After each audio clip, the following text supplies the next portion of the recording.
I'm Charles Meriday, and I'm in the restaurant business. In my 20 years as a chef and restaurant owner, I've been able to work and eat in some of the great kitchens around the globe. There's a whole side of the restaurant that most people will never get to see. So now, I want to take you to the back of the house, into kitchens of some of the best chefs in the world. Along the way, I'll share some of my own tips and recipes so you can cook like a pro too. So join me in the back of the house for a whole new perspective on cooking and food. Roger. Service, please. Buona Pasqua. I'm glad that you came, please.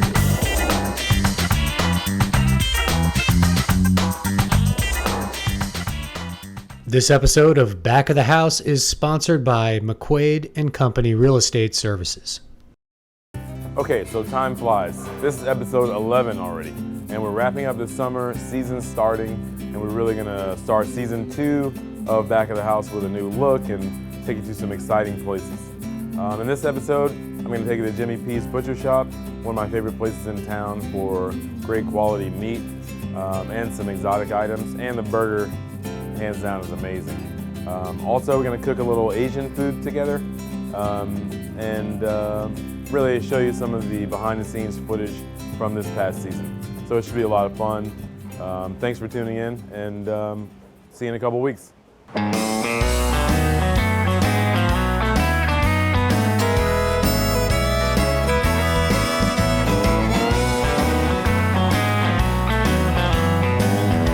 All right, so this morning we're here at Jimmy P's Butcher Shop, one of my favorite places in town. Just the absolute best place for your quality meats. And we're here with Jimmy Pepper Sr. and we're just to ask him a little bit of about the history and about the business, about Jimmy P's, and he's just going to tell us a little bit about that. So, Jimmy, first of all, thank you so much for being on the show. Sure, really absolutely. appreciate it. I appreciate you coming down. Why don't you just tell me a little bit about Jimmy P's and what makes it so special? Well, we started 31 years ago here in Naples. Okay, wow. We've had several different locations. We've been in this location for 13 years now. The big thing that we do here is we carry the best meat in the world. If there's something new that comes out, we've got it. We cater to a lot of different kinds of clientele. We do a really good lunch. We're getting ready to open up a restaurant at night. All right. We carry Wagyu Australian. We carry the Japanese A5, and then we've just taken on another line of meat called Piedmontese. Oh, Piedmontese, okay, great. You guys have that here? We do that. We're a distributor of that also. Also, let me tell you, they have some super exotic things here too. If you want to talk about python or kangaroo or ostrich, you want to go just far out, I mean, this is definitely a place in town that you want to come and get some of those exotic things. All right, yeah, my father and I opened this up 13 years ago.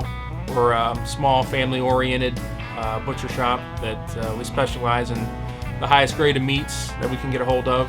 My father's been a butcher for 40 years. I went to college for business management and computers, so I run a lot of the internet website sales and that kind of thing, and payrolls and the book work, and let him worry about putting the showcase out there every day. The main thing that's really impressive about this store is this A5. We have this all the time. That is the best in the world right there. Number one seller is this steak here at $29.99 a pound. A lot of people think that the Kobe is real expensive, but it's really not. You can take a baseball cut. It'll run somewhere about $5-6 a piece. And then, so you're talking about opening up a restaurant at night. What's the concept going to be like? Well, basically what we have is an opportunity. We do a lot of lunches here, and we weren't going to get into that part of it, but it ended up that we've got a great demand for it because of the quality of the food that we have. So we've built a really big lunch business, but we don't have the room. We kind of outgrew our place. So we have an opportunity to take on 1,800 square foot, put 100 seats in it, and it's right next door to us. So we're just going to break the wall down, and we're just going to open up at night, and we're going to have our same lunch through the day. And our plans are is then we'll have a restaurant, at night.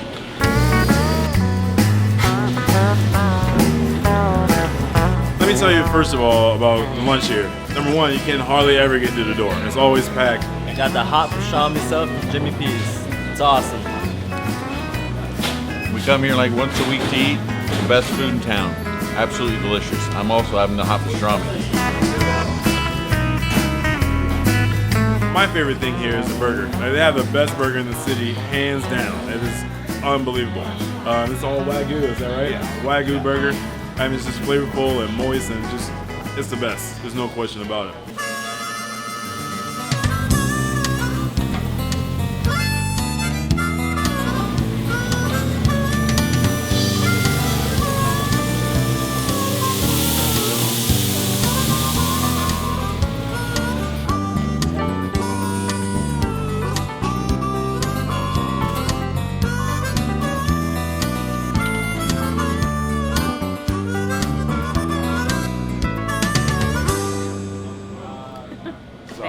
We have different days for different things. We have pork chop day on Wednesday. We're just out there doing a little bit of this, a little bit of that. But what we do have is we have all chemical-free meat and the best of anything in the world that you can get. You know what?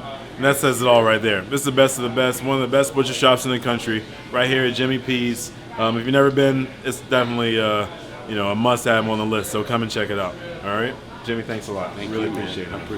Yeah, thanks.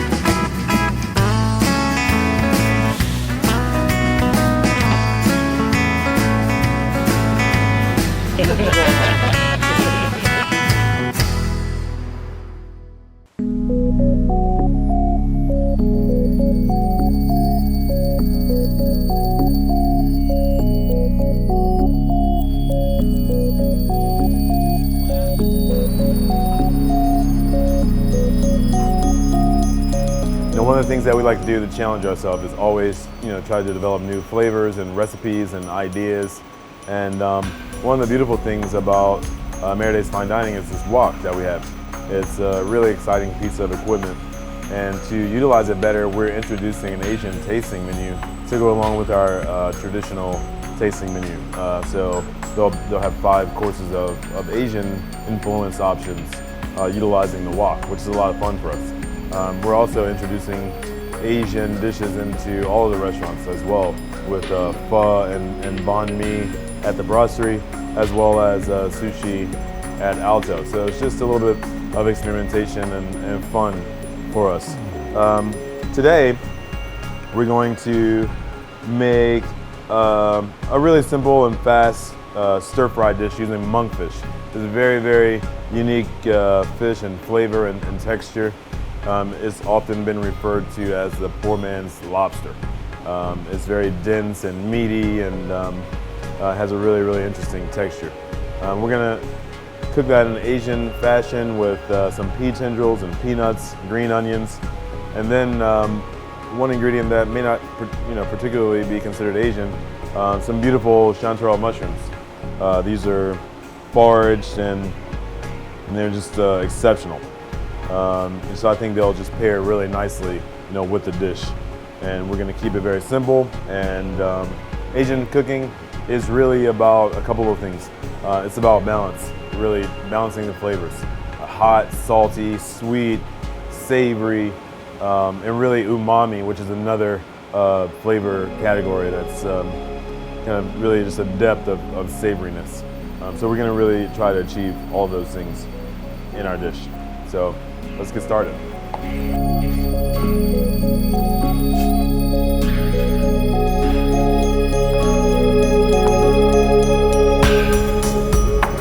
So I like to use vegetable oil in Asian cooking. I want it to be very neutral in flavor. So I wouldn't want to use I wouldn't want to use olive oil or anything like that in Asian cooking. I want it to be very, very neutral, okay? So we have our monkfish here. And the key is going to be, making sure when you're cooking Asian food that that the portions are small and the items are cut in small enough pieces to cook quickly.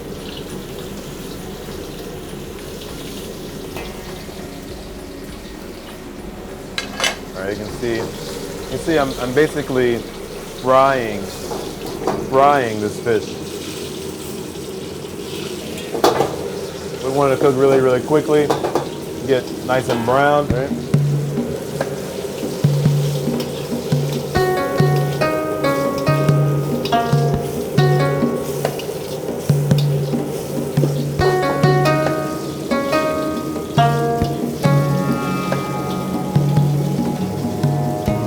So at this point, the fish is very close to being done already.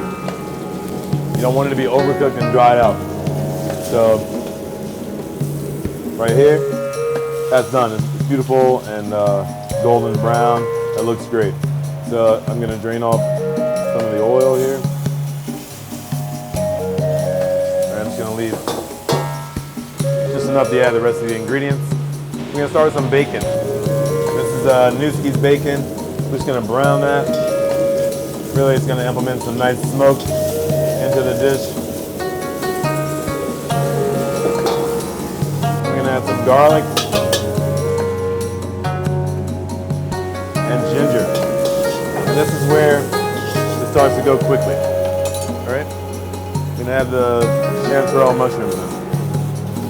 I'm gonna add in some peanuts, some green onions, and add in some chicken stock. Now, just want to let this go just for a few minutes, just for the chanterelles to really break down and soften up and become part of the dish. Chanterelles, especially the larger ones like this, they need to cook for a few minutes to make sure that they're not woody. You can already just smell this. I mean, it smells really, really delicious. I'm gonna add a few more traditional Asian ingredients just for some seasoning.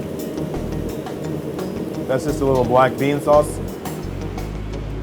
This is a little hot chili oil. I'm just gonna add a touch in there. This is a sweetened soy sauce. It's called ketchup manis. This is ginger rice wine vinegar. Just a touch for a little acid in there. Some fresh squeezed lime.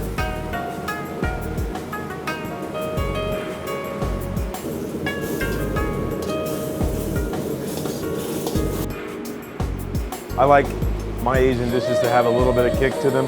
So we're using some sambal alik, which is a Vietnamese style red chili paste. Very spicy, but it also has a lot of flavor. It has a lot of garlic and chili in it. That's also very nice. Okay, so just that fast, the dish is basically done.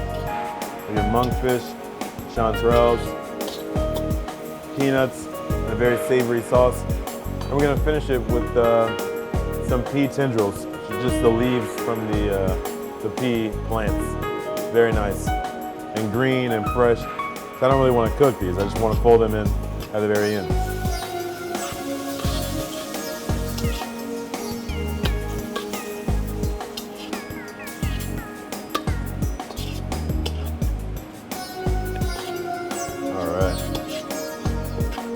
Great. Okay. You know, of course, traditionally, Asian food is served with rice a lot of times. You know, rice or noodles or something like that. And, you know, for us, we don't always feel the need to serve every dish with rice. Or if we do, it would just be small amounts of it. So this, we're not using any rice. Feel free, you know, to use rice at home if you want. But we're just going to keep it very simple. You get your monkfish. Bacon,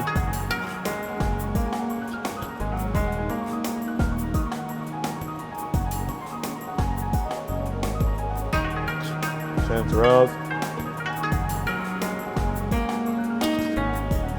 monk again,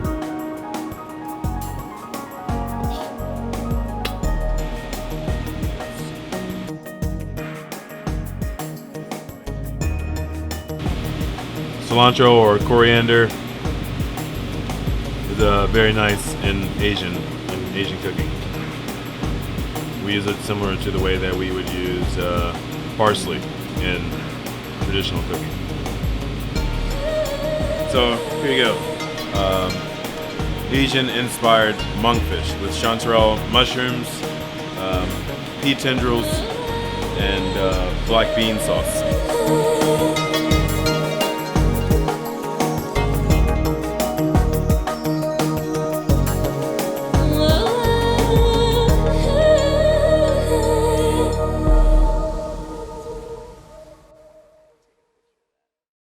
Don't go away, there'll be more cooking and food when Back of the House returns. After these messages. Alto Live Jazz Kitchen is Southwest Florida's new hotspot for dinner and nightlife. Featuring local and nationally known jazz acts 7 nights a week, award-winning cuisine, a full bar, and extensive wine list, Alto is the ultimate destination for great music and food. Come see what everyone is talking about at Alto Live Jazz Kitchen, located in Bayfront, downtown Naples, or go to altonaples.com for a current menu and entertainment schedule. We now return to Back of the House with Charles Meraday. All right, so we're going to show you some of the very first shooting that we've done here at Back of the House, and we had no idea what the outcome was going to be. So now, 11 episodes later, here's where we started. So check it out.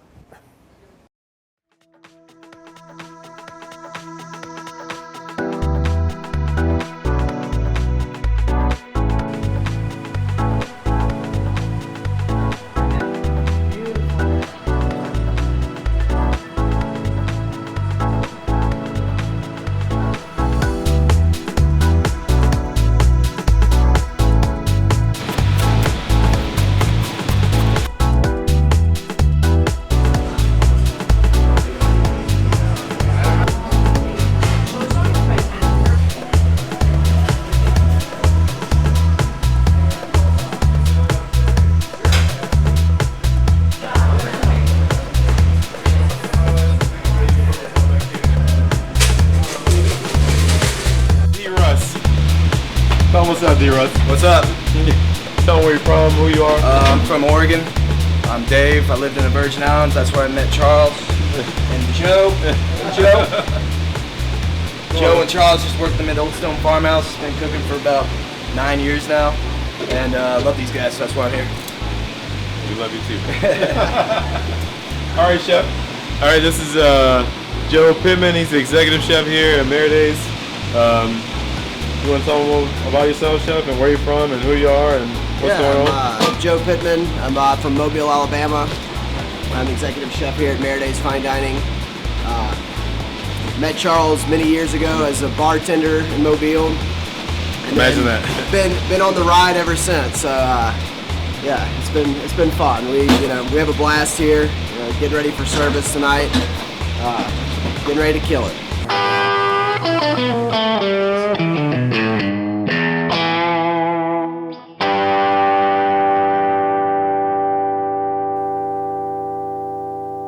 All right, we're gonna do a classic snapper dish. Actually, one of the first dishes I ever learned how to cook. Really simple, really traditional, fresh fillet of local snapper here. These are mangrove snappers, so they're smaller fish. All right, nice hot pan. You see it smoking, smoke point in oil. I like to sear the fish on one side first. So originally this dish would call for red onions. So instead of doing red onions, I'm just going to use the shallot. I'm just going to place it right on top of the fish here. Next you would layer on some fresh basil leaf. What we do here at the restaurant, we make titsu, which is basically just different herbs, basil, parsley, chives, etc. Just pureed together with olive oil. The only time I've ever used a pepper like this, sliced yellow pepper, and then sliced heirloom tomato, a little bit of salt, and then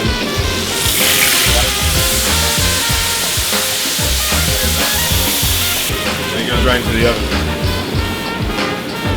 You're just going to cook it just like that, like as close to the flame as possible. we'll get started out with browning a little bit of garlic in the pan. I like for it to just get a little bit golden. I'm going to add the potatoes, salt, pepper. Go right into the other two. Fish. Get a little fresh thyme on there. Herbs, salt. That this is probably going to take about 12 minutes.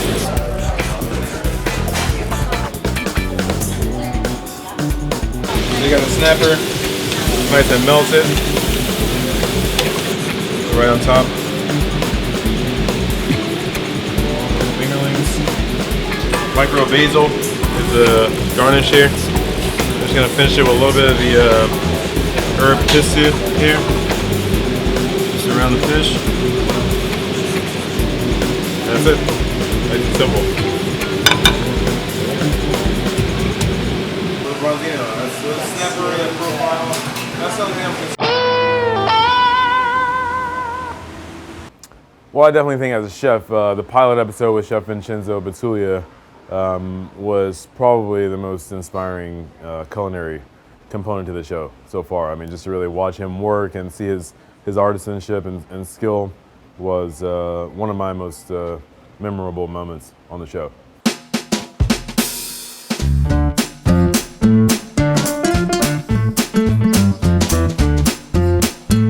Today we're here in the heart of Old Naples on 5th Avenue, and this is one of the city's hottest destinations for people when you come to town, people that live here, tourists alike. It's a great center for restaurants and shopping here in front of Café Lurcat, which is one of the notable restaurants here. Next here is La Bazen. It's a brand new restaurant that just opened recently with the executive chef Andy Hyde, extremely talented and new to town. And here we're at Tulia, and we're really excited today to go and cook with Chef Vincenzo Betulia, who's the chef and owner of Tulia.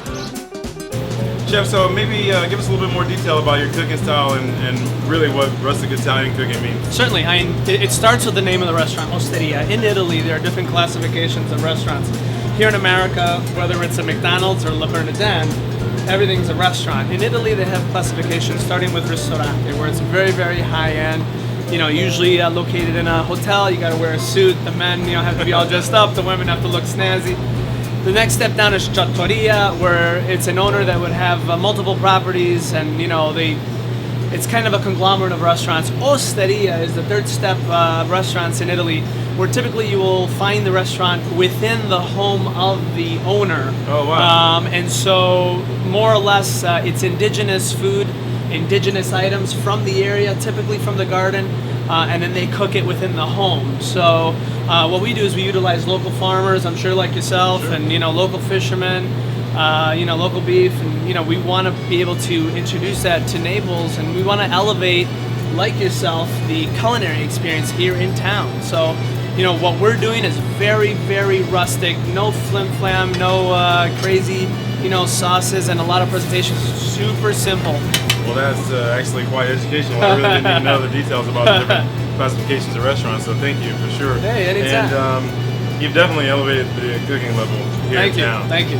For sure. So tell us a little bit about what you're going to cook for us today. So when we opened the restaurant, I told my guys, my entire staff, I said, look, I want to be known for my pastas, but this is my top selling dish. What we're doing is a tortellone of braised short ribs. It's going to be served with a foie gras emulsion, a little bit of marsala, and actually just butter and parmigiano. So that's really the base of the dish. Very, very simple. Amazing, actually. So why don't we get started? I'll show you how to make it real simple here. Alrighty, so what we're gonna do is we pre-rolled out some egg pasta here. So we've cut them into a perfect little square. And what we wanna do is we wanna make a little pouch. Tortellone derives from the word tortellini, and of course everybody knows tortellini. Sure. So this is a large tortellini. We call it tortellone. So what we do is we just put a little bit of egg wash down on the pasta. Some chefs use plain water. I like to use egg just to make sure that that pouch does not open. What we have here are some braised beef short ribs. We've braised them in a little bit of carrots, celery, and onions. and some chicken broth for about 4 hours, and once it's cool, we just kind of grind it up in a food processor. So what you want to do is you want to put them right in the center of the square. And again, you don't have to use meat. You can use cheese as well, whatever you wish. All right, so here's a few scenes that never made it into some of the other episodes, and we wanted to share them with you right now.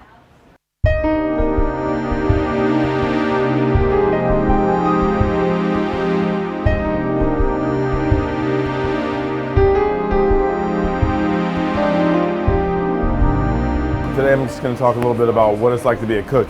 You know, everyone, they call me chef, but at the end of the day, I'm actually a cook. And I take a lot of pride in that, actually. I really like the fact that, you know, despite anything and anywhere I am, I feel confident that I can get on the line and actually perform, you know, as a cook and do it well. I think that's a very important skill set, you know, to have. And there's a few things that, you know, cooks really need to focus on, in this, you know, in addition to, you know, being extremely dedicated and being prepared to work long hours, and it's actually, you know, quite hard work. It can get very intense, and there can be a considerable amount of pressure, but also it's a lot of fun. I mean, it's really just, you know, fantastic. At the end of the day, you get to make people happy with your food and see the results, and it makes it all worthwhile. The most important thing I think about this job is that it makes me feel good that when the people come up to the past and say, you know, what amazing meal they just had. They went all over the place, from New York to even other countries, and they come and tell me this is the best meal they had in Naples. That makes me feel good. And it's very rewarding, and lets me know that I've done a good job, and not only myself, but the staff as well. That we've all put our time and effort to make people go away and happy. So we really want to capture the beauty of Southwest Florida and all of our destinations that we film in, and the production team does an amazing job with that.